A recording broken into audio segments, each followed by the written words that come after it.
A little bit of a different ban strategy with the Yone and the Varus will mean that one of the combination of Gwen or Rumble will be allowed. I expect for Hoya to want to try to snap this up, and we've been seeing some different answers into the Rumble. I feel like Cube would feel very excited to have to pick up an Mbessa game here, or even an Ornn game. We've been seeing Ornn start to come on through. Sion is still available. See, that sounds logical, but what if we pull out the age-old counter to Rumble in Warwick? Wouldn't that be fun? That would be fun. I don't think we're seeing it though, Mark. I think we have to keep the Warwick in the cage. Damn it. So, Team WE instead are going to grab the Azir. One thing that we have seen throughout TT's series is that SeTab has had a pretty small effective champion pool, so taking him off of things like the Azir, taking him off things like the Ryze, the Yone, and the Taliyah have been pretty important here. So I like this going throughout the series. This will be another champion that is no longer available for ThunderTalk, as looks like they're going for a pick composition here, Mark. They want to try to turn off of a Rumble ultimate, get the flicks with Taliyah, if that is going to be the lock-in here for SeTab. You have a pretty good skirmishing jungler early on. This 2v2 seems rather powerful for ThunderTalk. Yeah, and it's a nice way to combo off of 3 Talon Strike or set up for Taliyah combo here. It's not the Vi type of guaranteed initiation with Cease and Desist, but, you know, off of Xin Zhao's pick potential, Equalizer and Taliyah full combo get a lot of value here onto any target that they can sync up on. WE, though, the fact that they have the Galio as the answer, that is one thing that we have seen many a time into the Rumble to at least go even and be a very, very solid anti-magic frontline for the side of WE. Okay. So WE, they have gone full scaling here. Like, they don't even want to play a game at like 25 minutes. They want to try to just get into team fights, get their first couple items coming on through. So back end of these drafts, a lot of focus going on to supports. These are 4 champions potentially being taken out of the pool. And that means that champions like Rakan start to gain value. I think a Braum potentially could be something that they're looking at. I know that we have specifically in Feather being one of the best Rakans in the league, but if you are Team WE, are you going to be looking for grabbing your support? I mean, honestly, Galio is technically a flex, so could try to lean a little bit on that as they go ahead and pick up the Ezreal. This has been one of Taeyoon's most picked champions so far in the second split. Even when WE is not looking coordinated or cohesive, Taeyoon at least is able to give himself the space and the freedom to position as he needs to and navigate around threats that the enemy team could have navigated. Now, ThunderTalk, it's Kai'Sa for 1xN, and this pretty much signals that the direction that ThunderTalk want to go this game is always forward. Yes, they have extreme range, which is something that they might be able to fall back on. They pick up the Rel, and with no Alistar, with no Nautilus, how are Team WE really going to be able to kind of counter this? They're kind of picking whether or not they want to go for Rel or Rakan. I think giving WE Rel is a little dangerous, being able to keep them all up front, and even with that, I mean, they still have Leona up and available. So Team WE, they are so reliant on all of this pressure coming in from the side of their supports. When you look at Skarner and Galio, that front line that they're able to build for themselves, it kind of disincentivizes them going for the dive. I would have liked a Poppy here as a potential just to continue to play a little bit around that, but I think Leona just gives you so much pick at like sitting in mid-wave, or if you're sitting in a standoff, you just send the Leona ultimate onto Taliyah or even this Kai'Sa and try to force out some summoner spells. And you can see that Team WE were discussing it heavily on what they wanted from Vampire this game, because you already had 2 solid frontline members in both Skarner and Galio locked in, so you didn't necessarily need another tank coming from the support to face check bushes, since that can be Cube and Monki's job, but it does come down to reliable and non-committal engage, and which, you know, if you throw out the Skarner ultimate, that's a big ulti to just kind of whiff and say, oh yeah, we're gonna fish. You don't want to fish for Skarner ultis. You want to guarantee things to happen with the Skarner ultis. So I think it comes down to now Vampire being able to reliably try to burn some cooldowns if they are all up and available, and then once the flashes are gone, once the cleanses are gone, then you can guarantee all these other ultimates to land. This is also probably going to be a static shift Kaisa game. I mean, you really, I personally would not like to see it, but when you're playing into Ezreal, when you're playing this Kaisa, I think wave clear is kind of at a premium for both of these champions, and being able to have the static shift makes it much easier for the side of ThunderTalk to actually push and roam, right? We were talking about before, I feel like every series really comes down to how you're able to gain mid priority so that you can play for these objectives, playing from mid, moving out onto the map, and later on to the game, Team W are going to have an Azir that they're going to also have to play with. So when it comes down to it, we're going to have to see how ThunderTalk get creative. The buzzer is on them to be able to play. If they're able to kind of undercut and get underneath Team WE and make their lives living hell, it's going to come down to Talia and this Rumble to make sure that Azir doesn't get to play the game. Well, let's see how the story unfolds between ThunderTalk and Team WE as both teams take to the Rift for Game 1. Monki? Oh, he got chunked super early. Yeah. Should be able to recall at least, so not going to be under too much threat. If you saw that skybox before we started the game, as you can see also in the arena, we are over in Team WE's home court over in Xi'an. So cool. Hopefully they can continue to have home court advantage here in potentially their first win of the split up against ThunderTalk. We're looking to still bounce back after a win versus Ninjas in Pajamas and prove themselves here in Group Ascend. Now, the win over NIP was very massive for TT. Not going to get necessarily into the conversation about, what's going on with NIP and some of their struggles at the moment, but still a big win nonetheless, considering that NIP was seen as more of one of the teams that should be able to best ThunderTalk in a series. At least allows them to move up to 2 and 5. Better position to compete for playoffs, at least through the play-in stage. Now, ThunderTalk, as we get into laning phases, Taeyoon and Vampire were fishing for a bit of cheese bush here, but not going to find anything so far. Early on, that this should be a Ezreal and Leona favored. They just have so much more upfront damage. It's up to ThunderTalk's bot lane to kind of be a little bit more creative with how they find their damage. And I did want to note that this is a bit of a change in style for them. Junglers are pathing to opposite sides of the map, but typically 1xN and Feather have been some of our stronger bot lane duos when it comes to the lane. So interesting to see that they decided to, handshake the fact that they're going to be weaker early, but try to play for 2 and 3 item power spikes, especially on this Kaisa. Yeah, and 1xN has definitely been one of our bigger heroes for the side of ThunderTalk, having a massive performance in Split 1 overall. One of the reasons why not only ThunderTalk was able to come out on top in their group for first seed besting BLG, but also 1xN and Feather respectively earning all pro nods from the group stage of that first split. Hasn't necessarily been nearly as consistent going into the second split. Meanwhile, mid lane could be a good look from Monki on the SeTab, but he's created enough distance just leading to the hard left here and is able to skate on by.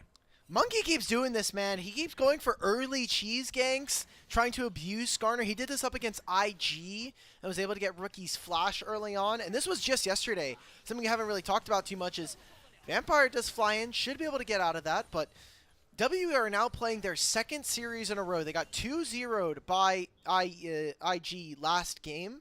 So kind of see what their bounce back is and can they actually prove a little bit more versus a ThunderTalk. And now with Monki being able to help push SeTab out, he's pretty low on resources as is Talia. Oh, Vampire. Oh, no. That's 2 turret shots. That's a lot of damage down onto the Leona support, but if it at least gives WE a window to shove out this wave completely and get a chance to reset, then maybe it's all Gucci. WE, last 2 minions up for grabs here for Taeyoon. Could get a chance to see that swap coming in, but now 1xN and Feather have a chance to at least make it dangerous for them. Good battle dance by Feather, dodging what could have been a Zenith Blade. I think at this point, the Zenith Blades are warning shots from Vampire. He's like, look, I'm willing to take this damage. You can't stop me. So right now, it's Monki with some inverted pathing here. He took his blue buff and then went right back to his Raptors. I think afraid that Xin Zhao is going to kind of go for an invade. I like that, being able to protect your camps, but doesn't mean that he's a little bit slower, and Beichuan will show up to the bottom side of the map with a little bit more to play with. I think maybe even try to swap so that he can try to match his bot lane rotating over. Yeah, the pathing from Monki has been slightly awkward. I will say that being able to get the rubber banded camps on the Raptors is definitely worth defending, because the way that Beichuan has been able to benefit from just full clearing both sides of the map, relatively straightforward, no alterations in his pathing trying to assist any of his side lanes, at least gives him that tempo advantage. As Cube and Hoya take to the bottom side, both expending teleports, whereas the bottom lanes, as we predicted, swapping over to the top side just a minute before the first rotation of Grubs. Okay. Do they find this pick on a 1xn? I don't think this is real. There's still a huge minion wave that they're trying to play into. He gets that entire Q just snapped into him. Good poke back from Taeyoon. It's going to be priority coming in for Team WE. Yep. And with an Azir in mid lane, that mid-wave push is just getting stronger and stronger. Already took his first back. There should be early Grubs going over Team WE, but ThunderTalk look like they want to try to get something in return. Seems really difficult to do so. SeTab trying to fight back for wave control in the mid lane, but with Monki already set up shop in the river here, going to get spotted by Beichuan off that blue Scryer. But because Taeyoon and Vampire get to rotate first, it should be fairly difficult for ThunderTalk to contest. SeTab does have level 6 available, could fly on in on that Weaver's wall, but it would be still very, very difficult to do so. And you know what, ThunderTalk, they're going to put their focus onto Karis instead. Good sidestep. Dodging the wind becomes lightning. And Beichuan is actually just going to try and yoink some camps away.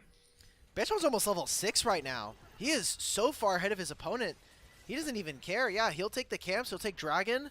I mean, after taking Wolves, he should be level. We are doing one grub and cheese ganking. Okay, all right, Monki, let's see it, brother. Goes on in. Feather tanks up the Ishtal impact to protect 1xn under the tower. The flash away guarantees that Feather will stay alive. Taeyoon split up from the rest of the trio there. And Monki able to at least preserve the flash, but I believe Vampire had to burn his summoner spells in that fight. That was, pretty uniquely played by Feather. I mean, just going forward, recognizing that he can tank this up. The Ishtal's impact not going to do all that much this early on. Good job from ThunderTalk to at least save themselves some headaches and potentially even more going down. But this will be that bot lane pair now leaving. That means another wave being missed by ThunderTalk. That'll be also 3 grubs going over to Team WE. So there's even potentially more gold coming through for Team WE in a short amount of time. Yeah, you know what's crazy though, Alk, is that when Beichuan went for the invade, because Monki had those camps desynced, since he did like the inverted pathing back to his Raptors and left up the Wolves and the Gromp. Yeah. When Beichuan goes in, he's like, what the frick? Why are these camps not up? Some weird pathing that happened. So what is going on? He's like, dude, what's going on here? Yeah, like where are these dudes, Wolves and Gromps? So he couldn't take the camps off the spawn timer because they hadn't spawned yet. He still gets the dragon, but at the very least, Beichuan is not able to find nearly as massive of a tempo lead in terms of camps as he could have been. Oh, if Karis was able to find something there, Vampire was mid. They're going to see if they can try to fish. A lot of damage onto SeTab, getting that unraveled earth on the Karis. Good job. So that means that SeTab very early on will be able to get his mid push. He'll get reset here, and Weaver's wall does mean that they can try to look for a play. I don't think anything's happening with Cube in the time being, as he'll be able to kind of hold his own versus the Rumble. But if they want to set up for it, they can look to invade on the bot side camps, get some vision down, and try to spot out where Monki is. Yeah, Beichuan is definitely having a tough time trying to track Monki reliably, since his camps have just not been kind of standard full clear from the side of WE. And even though it is at least given a slight advantage for Beichuan, we're not going to get a chance to see that advantage actually, accelerated or used unless Beichuan, upon completing first item in the Thunder Sky, immediately makes an insane play that gives a huge boost to ThunderTalk. Okay, I'm just taking a look at this map right now. It's pretty even. We have a slight advantage going over to Team WE, specifically from the lanes. Karis was able to take his recall, really trying to focus on making sure that his TP is up and available. And now we're in this position. There are no objectives really to take here. Monki is just trying to get all of his camps back up, but so far ThunderTalk are doing a really great job of controlling the river. Now they have Feather back out on the map. Their bot lane's no longer here. This should not be a scuttle that Team W are looking to contest. Yeah, 2 minutes and 20 seconds. Dragon not the target here. SeTab could be in trouble, but good sidestep by Monki, at least dodging the seismic shove. But no one really to follow up on what could have been for the side of ThunderTalk, as Beichuan was just finishing up the crab, goes back into his jungle, and we resume standard play a minute away before the second rotation of grub spawns. All right. This was going to be a slow game, right? Like, Talia, Azir.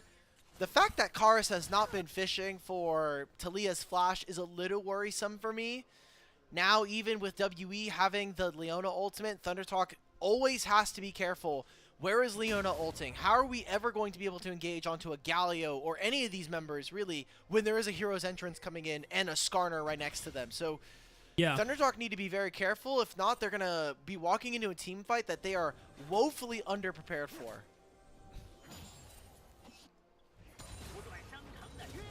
Tension adding up onto what could be the first fight of the game. Meanwhile, topside, Hoya might have overextended for this one. Throws down the equalizer. I think he's accepted his fate, knowing that he's going to go down. He tries to flash away anyway, but there's still an impale that you have to dodge, and it's first blood for WE.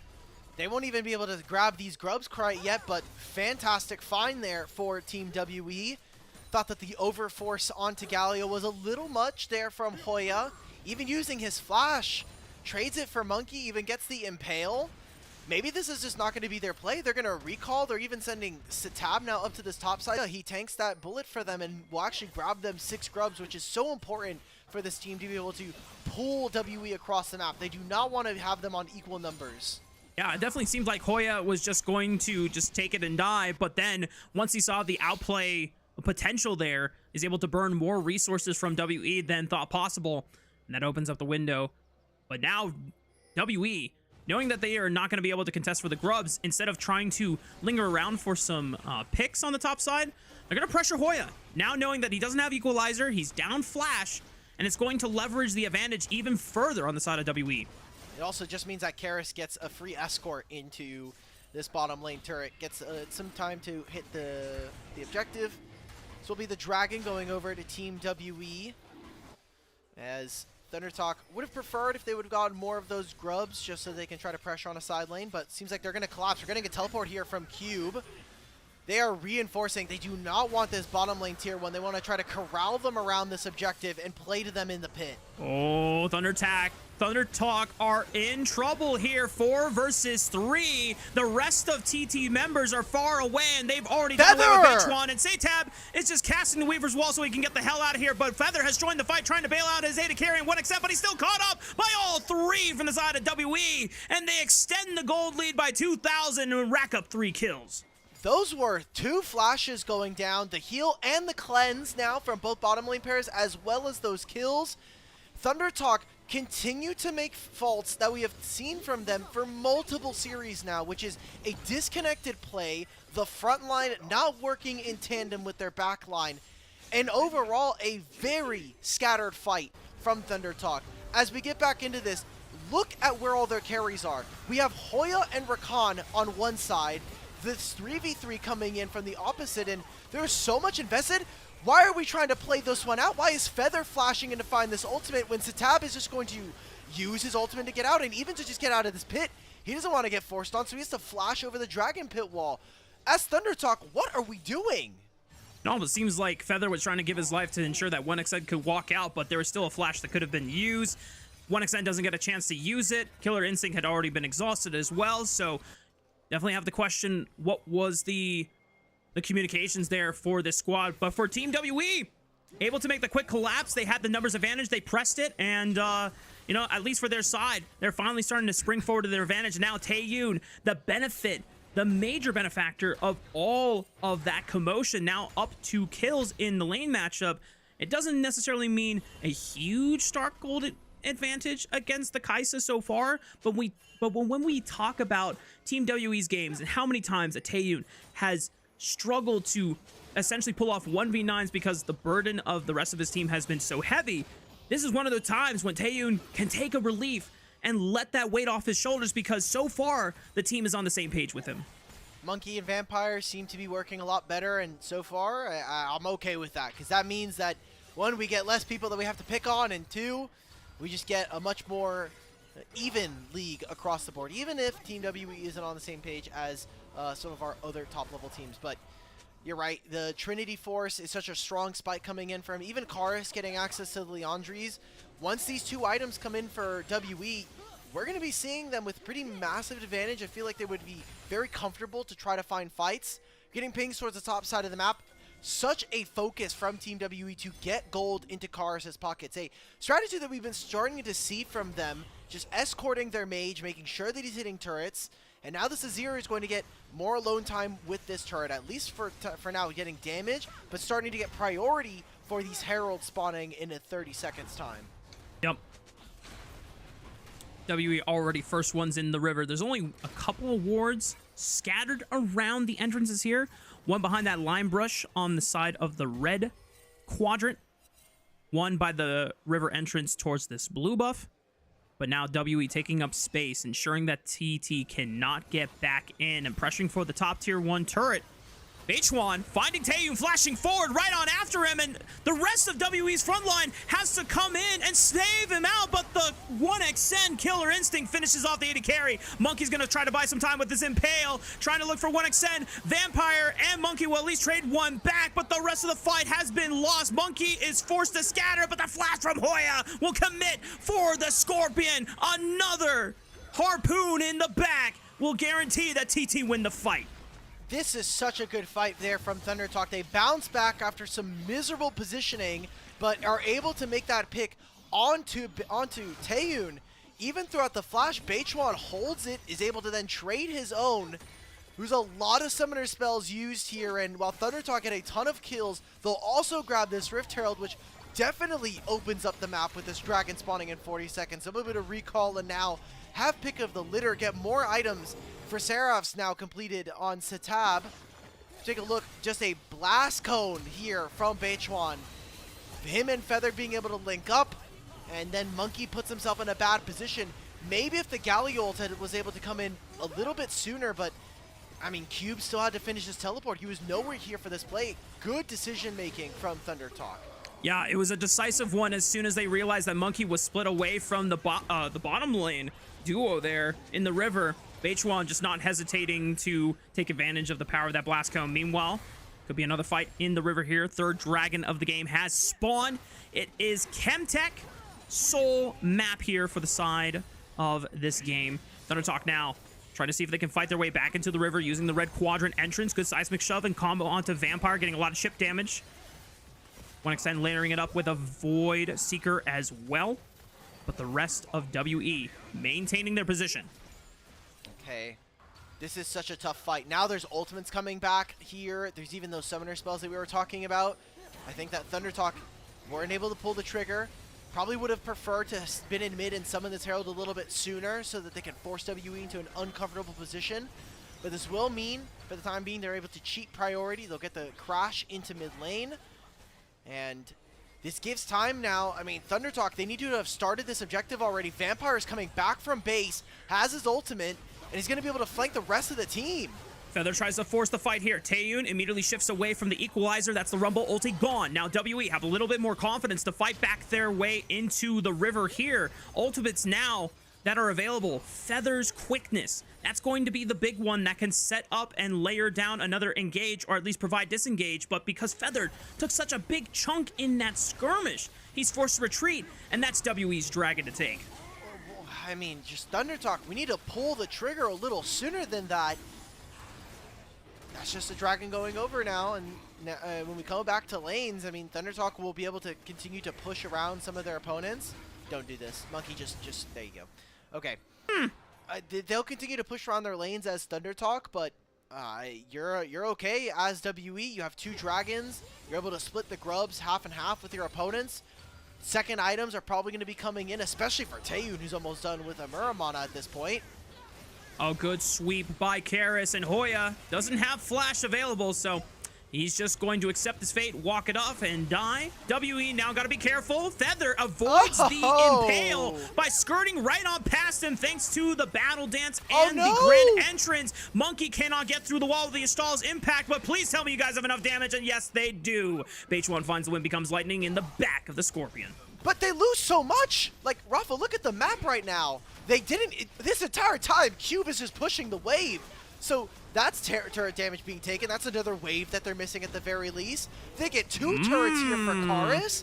Like, this Azir now has 1,000 gold up on his opponent and should be getting close to finishing that Nashor's Tooth. This was a lot of gold just to get Beichuan a kill. I don't think this was worth it at all. They really needed to kill Monki right there. And I think it was personal. That, you know what? That's my cope. It's my cope. Yeah. It's a morale victory for the side of ThunderTalk because, yeah, can't disagree with what was given up from the side of ThunderTalk to Team WE. Now, Karis has a chance to accelerate or really leverage his power. He has completed his second item of the game, Nashor's Tooth, now online alongside that Leandri's Torment. This Otacon is being looked at by both teams at the moment. SeTab trying to at least match the push here on the bottom side of the map. Oh, we get to see how long it takes them to kill Monki. He just wastes so much of their time. Heartsteel procs, the Ishtal's impact as well with the Impale. The fact he almost gets over this wall but had taken too much damage and was in combat for too long. That's at least 1 Heartsteel proc there for Monki. And it's great that they got that kill, but the game is slowing down and WE are definitely happy with that result. 2 items completed for their core carries, Karis and Taeyoon. Now is kind of the time that we're going to see them, and even their 3rd item power spikes, whether it's a Zhonya's or a Death Cap for Karis and then Taeyoon. I mean, if he gets a Spear of Shojin, he's going to be nigh unkillable in this game. So ThunderTalk need to act quick before this game starts to get out of hand, and it's really it's going to be tough just because of the item deficit that they're at. Yeah, and hang on.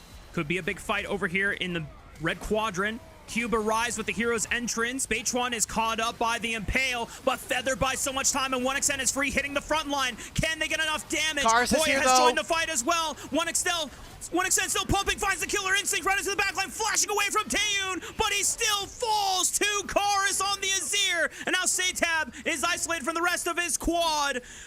WE carries able to pull through in the fall of their front line. That was such a close fight. All of the damage is located in the Ezreal and the Azir. Kind of have like a crab comp right now, right? Where you have all this armor, all this exterior that's able to protect you, but the insides are what are important. Just being able to take down the DPS carries. DT are not able to do that, and it means that more turrets are going to fall. These are more waves that they're going to lose, and obviously the kills themselves give gold and experience. Let's take a look at this replay. Another play set up around having the blast cone, but all of this goes into the tanks, right? Like from Feather finally is able to kind of get with multiple members of the quickness, but very little damage is being done to Taeyoon. All of this has been put into the front line of WE, and that means that for TT, now they have to deal with the Reckoning.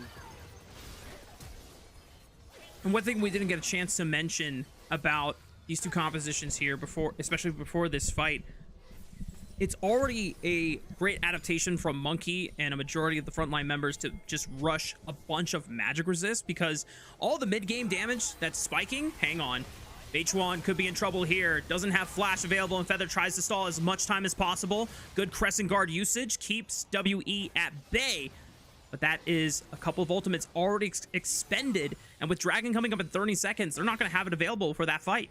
They're never going to be able to contest for these. I don't know what ThunderTalk is doing. Maybe feeling desperate in this game, feeling it start to slip away from them. They have Azir. They're not going to even care about the Dragon. Just start up this Otacon. Karis is even going to be able to grab a tier 1 and the teleport from SeTab? Sure. Yeah. Why not? I mean, SeTab and the rest of ThunderTalk very desperate to try and force some fights here on WE, but they can't get in. They don't have control of any of these river entrances here. There is a control ward, but the rest of WE just holding their ground here. Weaver's Wall will cut off Karis from the rest of the squad. Feather goes in, grand entrance right on top. That's a massive equalizer, but isn't really doing any damage. Not just to anyone, just only to Vampire, but he gets to walk away for free. They lose Hoya in the trade as well as Feather, so now it's a 3v5. Karis is able to finish off the Otacon, and now the rest of ThunderTalk have to scramble or at least pick up some res spawns here. Karis limping away, still has a tier 1 tower to safely escape to. Oh no! Okay, I thought he was TPing out. No, it's just Cube. It definitely looked that way, but thankfully for WE's case, it was just Karis recalling and Cube now trying to force them off the fight here. The Dragon, wait, does he? Oh, he doesn't have Smite! He doesn't have Smite! Okay, ThunderTalk secure the Dragon for themselves, but now Karis is able to rejoin thanks to his own TP, and they are just using Otacon respawns to at least... I don't know why we went mid lane there, but you know what, ThunderTalk get the damage done. They're able to survive the teleports, and Monki, even though he's a big Skarner, he's not going to be able to find any more stragglers here. A lot used there by WE. Their teleport's really important to have in this game. I think just trying to contest for that Dragon, even if Beichuan had Smite, why are we going for that play? They actually delay them. This will be the Baron now going over to Team WE. So willing to trade some of their early sums because they have the Otacon. I'm sorry for not knowing game on that one. A very good find there for Team WE as they start this up. And Beichuan has 5 seconds before he's even able to respawn and get out onto the map. Hoya would have to be a pretty damn good equalizer right into the pit, but they're able to sidestep it, still burning down the Baron. Monki should have the smite cleanly executed there. Feather trying to keep them in the pit. Seismic shove right onto the front line, but they just don't do enough damage to all the magic resist stacking tanks here on the side of WE. Hoya isolated once again, and Taeyoon clears him easily. The Impale finds the rest of the members of ThunderTalk just for Karis and Taeyoon to gun them down. They have Baron. How much can they grab of this? It's 30 seconds before multiple members of ThunderTalk are up. It'll just be Feather by himself. Baron, Ezreal, plus A and Azir. They've got Demolish proc, so they'll take one. At most, this is going to be an inhibitor. I don't know if they're going to quite go for the end on this one. 20 seconds, just under that timer for ThunderTalk to respawn on the map. And I think the call is correct here. WE get the mid inhibitor of the base, and it's enough here because now they put themselves at a 9,000 gold advantage. One of the largest ones I've ever seen from Team WE in one of the games here in the LPL, and the way that they've been able to find this position has been so impressive. It's not just Taeyoon 1v9ing. It's not just Karis stepping up. It is everybody on the side of Team WE putting in the work. I mean, this equalizer, unfortunately, does absolutely nothing. It forces them into the pit, yes, but where is the damage from this team? Why is Hoya not forcing the issue? Why are we not getting a snappier engage from Feather? Team WE are just playing their composition really, really well. I want to specifically shout out again this mid-jungle, Monki and Vampire. Monki coming in for Tianjin after this roster in Split 1 was not able to find very many wins. Feels like after a pretty tough learning curve, we get back to live. Beichuan has to use his flash. He's still caught. It's not going to matter for him. The chase down is too good from Team WE. And now without a jungler here from ThunderTalk, they're going to be down to a 4v5. Karis already using the bear buff to push through the bottom side of the map to at least guarantee the setup for another inhibitor tower to fall. Monki taking position forward because he is just so damn durable. Look at this. Kanik Rookern already completed. Yep. Empowered Merc Treads as well, thanks to the tier 3 boots from the Feats of Strength completed by Team WE. No one can really kill this Skarner reliably. Hopefully it's going to be 1xN. He's got 3 items, and now they're hitting on the base. 20 seconds, so this is the last wave that we will see with Baron. But WE, they want to make a play. They want to end. Hoya getting tagged here, forced to flash away. Vampires in. Feather just gets deleted, and now it's down to a 4v5 once again. Vampires chunked, but Monki can sustain the fight as the front line, taking up as much damage as possible. The cannon empowered minions being able to siege through the Nexus Tower first falls.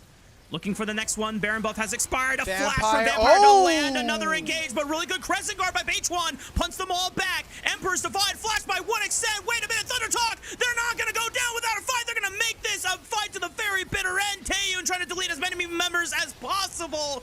ThunderTalk now down to the last legs, but they're still alive. So they'll grab a Dragon. They'll be able to defend themselves. Sloppy end there from WE, feeling a little rushed in their execution. Still up 7,500 gold. Have to imagine that they're still going to be comfortable in this game. But we'll be able to get a lot in their favor. What else can they do here? I mean, Cube is here to reinforce the mid lane. So I don't think they're going to be able to grab this turret, at least for right now. Unless they decide to really overforce for it. Checking this replay again. This was such an amazing crescent guard from Beichuan. If he doesn't land this, he's not able to push them out. Also a fantastic dodge from 1xN. Now those are good summoners now gone from the side of Team WE. There's no flash on either Karis or Taeyoon. I think they're still a little too fed to get immediately bursted out, but I mean, we talked about ThunderTalk having a really strong pick composition, and that is still on the cards for them. Just, I mean, if you have to get both of them, and that's the issue here. There's no way that Karis and Taeyoon are standing on top of each other for that kind of thing to happen. Yeah, and while Team WE were ahead of the item curve for a significant amount of the game, ThunderTalk AP carries now starting to build into that Void Staff. And once that is completed, SeTab and Hoya are going to have an easier time to actually melt through these tanks, ensure that 1xN is not having to do all the heavy lifting by himself.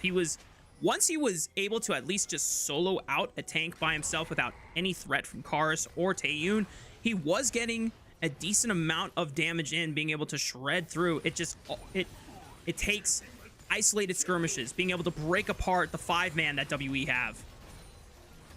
Right, we're gonna try again. We've got Baron in a minute, even if they don't succeed on this next push. 2 mini waves about to crash. This bottom lane has 2 super minions in it, and it's an open Nexus. Come on, that's guys. A lot of damage on the Feather already.